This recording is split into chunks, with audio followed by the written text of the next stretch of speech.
4,000 से भी ज़्यादा इंडियंस को निकाला गया।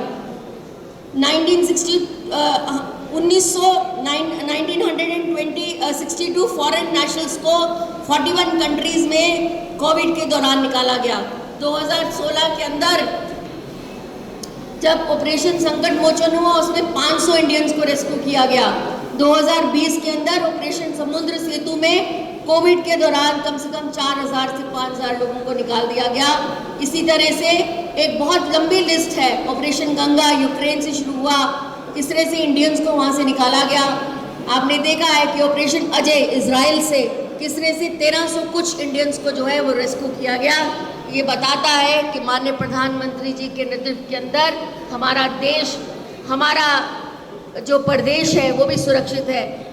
मैं अपने प्रदेश की बात करूं तो 370 का एक बहुत बड़ा देन माननीय प्रधानमंत्री जी ने हमको इस दिया है।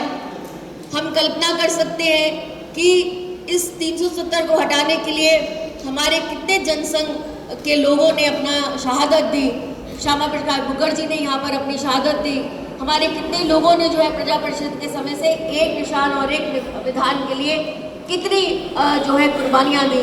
लेकिन यहाँ पे सो कॉल्ड पाकिस्तानी सिंपथाइजर्स जो थे वो जो ये कहते थे कि एक भी झंडा जो है नहीं रहेगा, और ऑन द एक नेटवर्क के अंदर फारूक अब्दुल्ला साहब ने भी ये कहा था कि एक भी झंडा उठाने वाला जो है व्यक्ति नहीं रहेगा। मोदी 10 जन्म भी ले आए तो 370 नहीं हटाएगा। लेकिन मुझे लगता है कि माननीय प्रधानमंत्री जी की संकल्प जो शक्ति है और जो निर्णय करने का, जो डिसीजन लेने का है, वो आज देश को कहीं ना कहीं अग्रसर लेके जा रहा है। और ये उपलब्धियां जो है माननीय प्रधानमंत्री जी की रही हैं। मैं खुद एक महिला हूँ और महिला के होते हुए हमने देखा है कि किस तरह से जनधन योजनाएं आई, किस तरह से ऐसी योजनाएं हमेशा से महिला को अग्रसर करते हुए स्कीम्स को लाया गया। बेटी बचाओ बेटी पढ़ाओ जैसी स्कीम्स हो, उसके दौरान हमने देखा है कि बहुत सारे ऐसे 100 ज़िले थे जिनको लिया गया। अब आंकड़े ये बताते हैं कि उन 100 ज़िलों के अंदर हमारी बेटियों की स्थिति जो है, जन्म की स्थिति जो है, वो बहुत प्रतिशत जो है उसको अच्छा किया गया है। हमने देखा प्रधानमंत्री मातृत्व वंदना योजना के दौरान किस तरह से माओं को जो है पोषण दिया जाता है।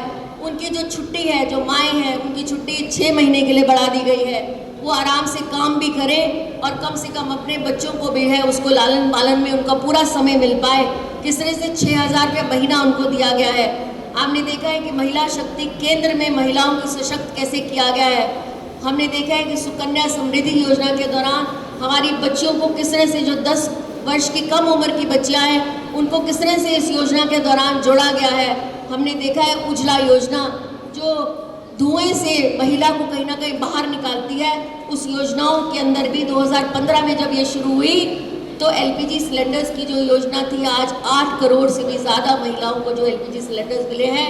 और प्रधानमंत्री जी ने एक और निर्णय लिया है, वो ये लिया है कि हम लखपति दीदियाँ बनाएंगे। यहाँ पे महिला मोर्चा की बहुत सारी बहनें बैठी हैं। आप सेल्फ हेल्प ग्रुप्स के साथ जुड़िए और अपने एक सक्षम एक लखपति दीदी बनाने की कोशिश कीजिए, क्योंकि प्रधानमंत्री जी ने बहुत सारी चीज़ें जो है महिलाओं के लिए दी हैं। 3 तलाक का प्रबंध आपने देखा, ये कहीं ना कहीं हमारा कोर कॉन्स्टिट्यूंसी उसको नहीं करता था, लेकिन 3 तलाक के अंदर माननीय प्रधानमंत्री जी ने उन मुस्लिम महिलाओं को राहत दी है जो तलाक और तलाक के बाद जो है अपने घर बैठ जाती थी। और फिर कहीं ना कहीं उनको लगता था, ये उन देशों में भी नहीं है जो बहुत कट्टर देश हैं, वहाँ पे भी इस तरह 3 तलाक की व्यवस्था नहीं थी। ये सब देखते हुए तेज निर्णय लेने के लिए